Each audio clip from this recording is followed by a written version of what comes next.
on this Tuesday, it is game number 4 of the Western Conference Finals tonight in Dallas. Is it the final game of the WCF? The Mavs hold a 3-0 series advantage over the Minnesota Timberwolves. The T-Wolves entered this series as the short favorites, and now it's Dallas fully in control. We will preview game number 2 in this segment. We'll go around the world of sports throughout this second hour and get a deeper dive into the NBA playoffs around the association with our coach, James Young, to end out this second hour. So, DRS, let's start with game number 4 tonight in Dallas. I'll ask you very simply, is this the final game of the Western Conference Finals that sees the Mavericks as a 2-point home favorite?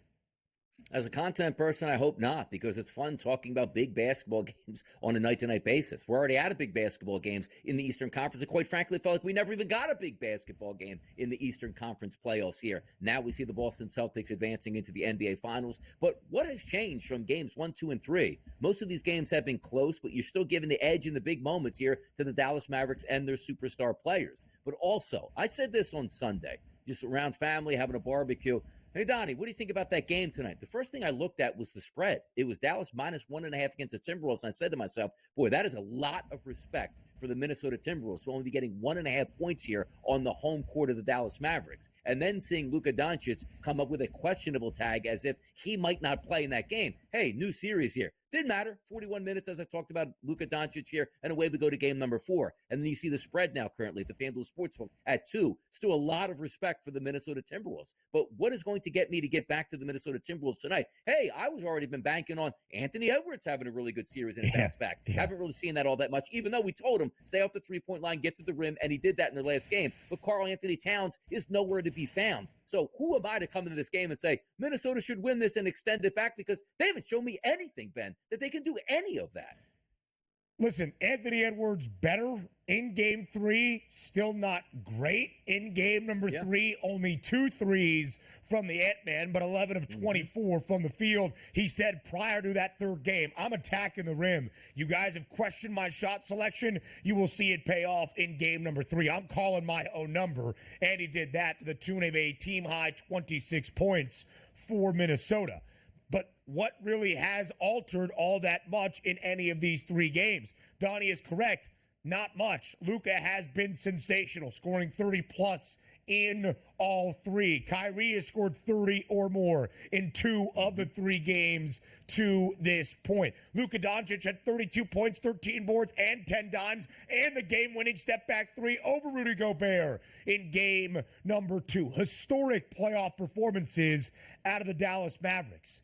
It's going to sound dumb, but I think the only handicap that you can have for game number 4 is saying we're not going to see 2 sweeps in the conference finals round, and I expect the Timberwolves to get at least 1. If you're looking at Minnesota, it's a moneyline play on the T-Wolves tonight, and I would argue, DRS, we have seen all 3 games trend to the over here in the Western Conference Finals. And the Mavericks have, of course, won all 3 of these games. In Minnesota's 4 wins in their second-round series against Denver, all 4 games stayed under the pregame number. And game number 4 tonight is the highest total we have seen. Games 1 and 2, 207. For the over-under at close. Game 3 up ever so slightly at 207 and a hook. Now we're up by 3.5 points. If the Timberwolves are going to win, does defense stand tall tonight, keeping us under? And it is an elimination game, and often in elimination games, things button up ever so slightly. That would be my look, even if just to say, let's see some more basketball until June 6th. Because, again, the NBA Finals schedule is set. It doesn't matter if both of the conference finals end in a sweep. Our first game of the NBA Finals is next Thursday, June 6th. That's pretty crazy, right? Because you want that momentum off of the Eastern and the Western Conference series. You don't want to let it simmer. And it's also not like a Titanic matchup like it's the Lakers and the Celtics in 1986, where you need a week to get the hype going like it's a Super Bowl and everybody will be there. Now, granted, once the NBA, if it does take 9 days off, we'll be right here to preview that all the way along. But we don't want to see that quite yet. we'd like to see some drama moving forward. And also, as we know, the hardest game typically to win is the closeout situation. Now, granted, you're not closing out like the Boston Celtics were on the road against the Pacers. You had a really close fourth quarter where they needed a comeback, and they held the Pacers to 19 points. You're Dallas. You don't want to see this go 5 because that means you got to take the plane flight over. You give the Minnesota Timberwolves a little bit of crack here to win at home, and then you go back for game 6, and hopefully you can close it out then. You want to close this game out right away. And from my initial stance on this game, look, I am rooting for Minnesota because I just want to see more basketball with more opportunities to handicap and see how this series evolves. But I've seen nothing over the first 3 games that I can reach into my pocket and say, you know what? This is what makes some sense to do tonight. Because quite frankly,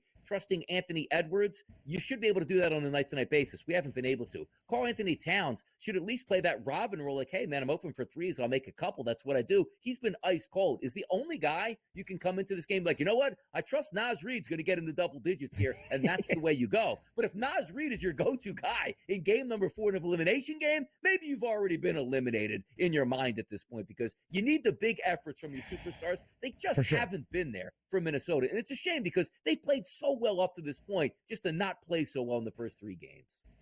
Yeah, so let's look at the props. We'll start with Dallas. Would you look anywhere else outside of Luka Doncic and Kyrie Irving at this moment? No, Kyrie well over that points prop in 2 of the 3 games, 30-plus in games 1 and 3. PJ Washington has been okay, but it really has been the Luka and Kyrie show throughout the first 3 games of the WCF. Luka Doncic has continued to fill up the stat sheet outside of just the points performances, but I would still go over 30.5. I wouldn't bet an under, expecting regression when I look at Dallas's outlook for this 4th game. Yeah, you're right about that, too, because if you're looking just at Luka itself and say, if they're going to win this basketball game, what is he going to do? Score 21? No. He's probably going to go off and also taking a look at that triple doubles market, which I believe had him at a plus 320 price earlier this morning. That's the way I would look at it. I could easily see him get 20-plus points in this game, 11 rebounds, 10 assists, knocking down 5 3-point shots. That's a possibility. But you know what also is one?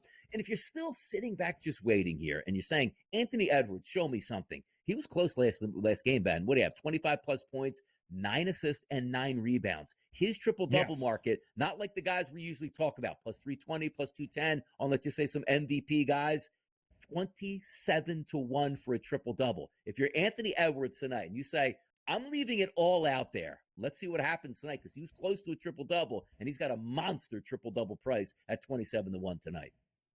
He was very close to a triple-double, and throughout this series, Anthony Edwards has been stacking it up in terms of rebounds and assists. He was 1 board, 1 dime shy of that triple-double in game number 3. He is taking the onus. In fact, he has had at least 7 assists in all 3 games. He has had 11 rebounds and 9 rebounds in games 1 and 3, respectively. And you'll look outside of the points prop at the Ant-Man and see 6.5 rebounds, 6.5 assists tonight. He knows the offensive onus is on his shoulders because of how abysmal Karl-Anthony Towns has been. And I'll put it this way. If Cat is bad tonight, he is in for a long summer of slander continuously by NBA Twitter and fans. He is 3 of 22 from 3 in this series, Donnie. Has to be better if Minnesota has any chance tonight.